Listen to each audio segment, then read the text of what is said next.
Okay, so now you go from sitcoms to Fear Factor. So how the hell did that happen? And why did Well, it happened. NBC came up to me with the idea because I was on NBC previously, and they liked me. And then part of the thing was that I didn't want to work with actors anymore.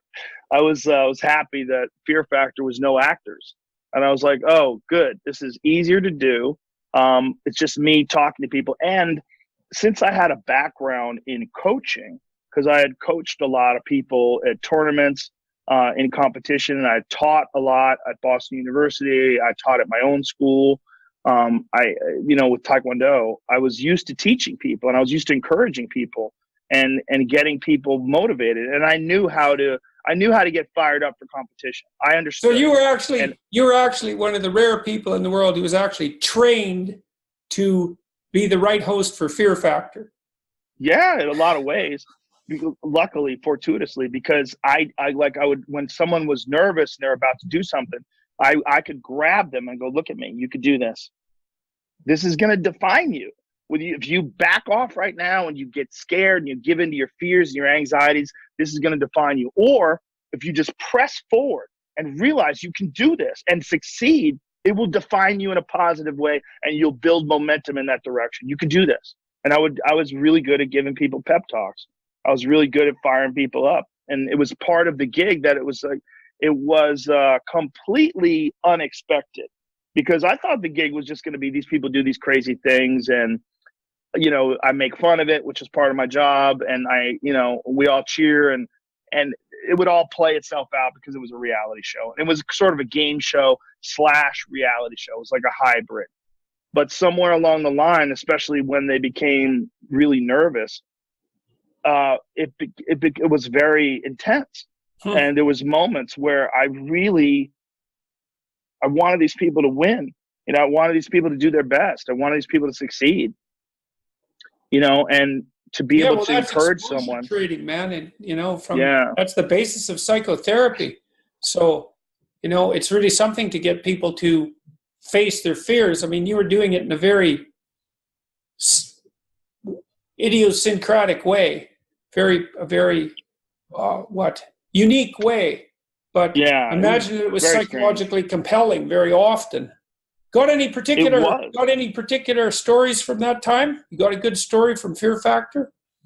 Well, there was one time where there was this a family. It was a father and a son competing against a mother and the daughter, and the father and the son were kind of jerks, which was part of the competition. There was a lot of trash talking, but they were really cocky, and they thought that they were going to win, and it was, they had the parent and child teams had gotten down to 2, and it was the man and his son versus the woman and her daughter. And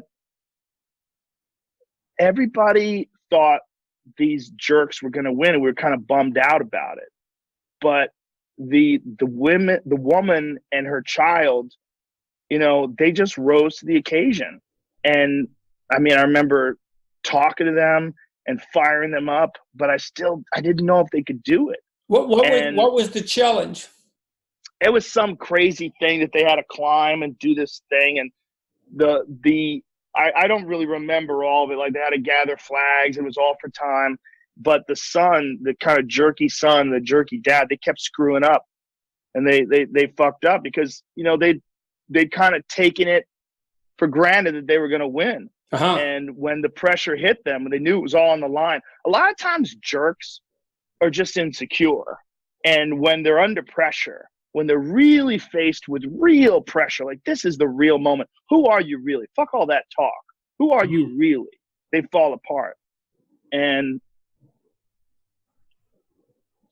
the mother and the daughter won.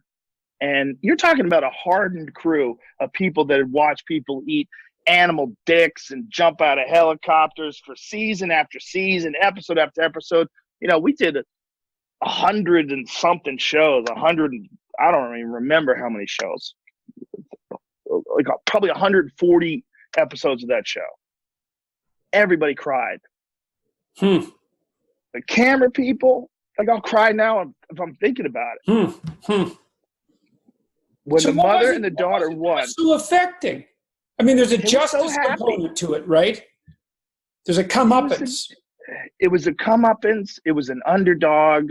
It was just seeing their spirit, you know, when they were figuring out a way to win, watching them win, or to this day.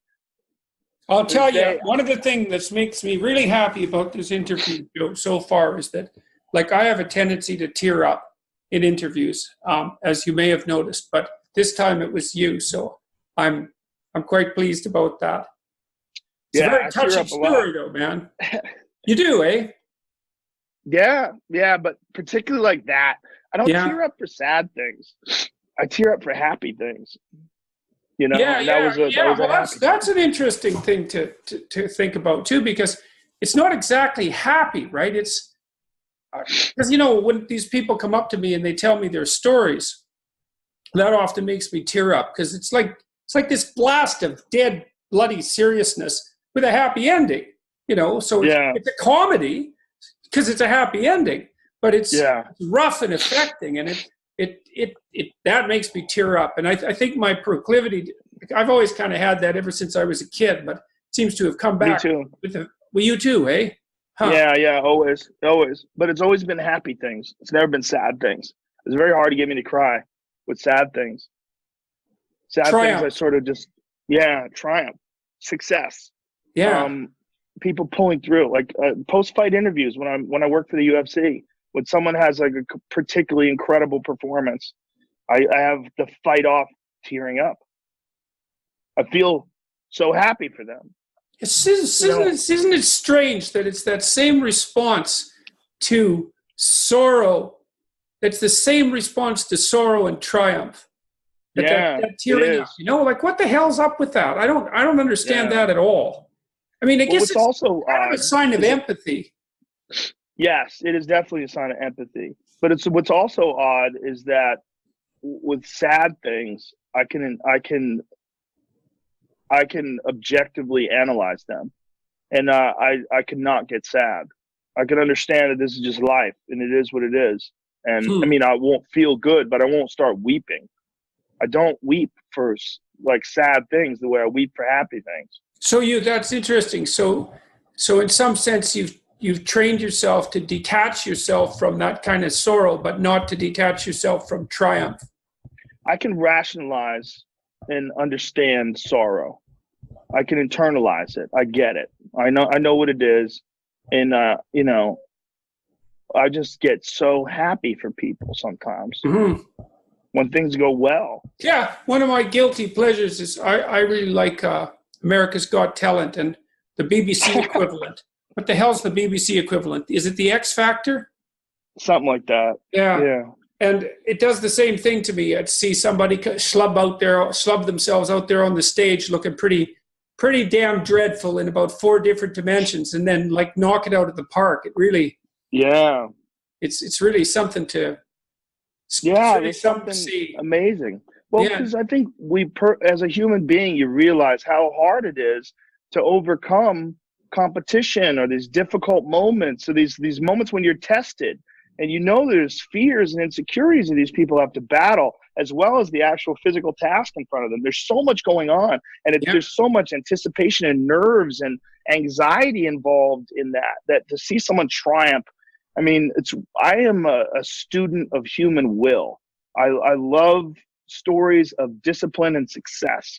I don't like bad stories. I don't even like going to movies where they're sad. When people tell me about sad movies, I'm like, stop. I'm not going to that movie. I don't like it. I don't want to see it. I'm not interested. I know what sadness is.